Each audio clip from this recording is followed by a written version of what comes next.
Hi, this is Yolanda Van Veen, and in this segment we're going to talk about making a Japanese style garden or making a Japanese garden. So the Japanese gardens are some of my favorite gardens in the world, and when I lived in Japan when I was an exchange student in college, the highlight of my day was just getting off the bus and stopping at a little shrine or a little temple in a little garden along the way. So the real trick to a Japanese garden is that you don't need a large area space, but you want to block it off from the rest of the world, so your own little sanctuary. And so it's a good way to meditate or just take a day or an hour out of your time and just sit in your garden and relax. That's the whole point of a Japanese garden, to enjoy the beauty of nature.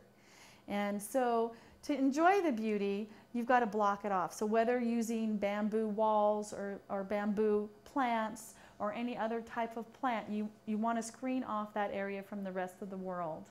And you want to use lots of rocks and in groups of 3. And you'll find in Japanese gardens there's always at least 3 rocks that are in a triangle or a little bit off-centered in the garden. And a lot of times sand works great in a Japanese garden too, and you can have a meditation garden and just rake some of the sand in circles and you can enjoy it that way.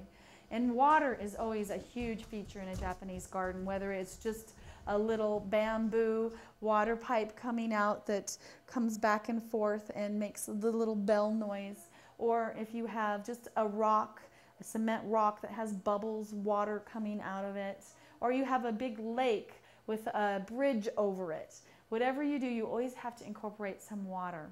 And then the plants. In the Japanese gardens, you'll find that there's very minimal plants. There's lots of moss, there's lots of bamboo, there's lots of really bright colored foliage. And fall foliage is what it's all about. So you want lots of Japanese maples and rhododendrons and azaleas and all types of flower bulbs that bloom in the summer and in the fall that surprise you, because there's always that element of surprise in a Japanese garden.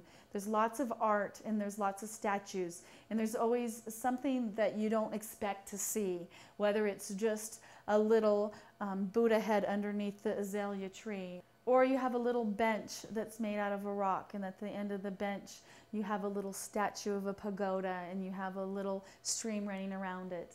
So the best way to design or plan your Japanese garden is just to make a graph with squares and find out what you already have on hand. A lot of your plants will fit perfectly, and just graphing in where you want everything, knowing that gardens are about change, and you will probably change your garden eventually and change some of the plants out, and that's okay, because you can enjoy your Japanese garden whether it's a meditation garden or a display garden.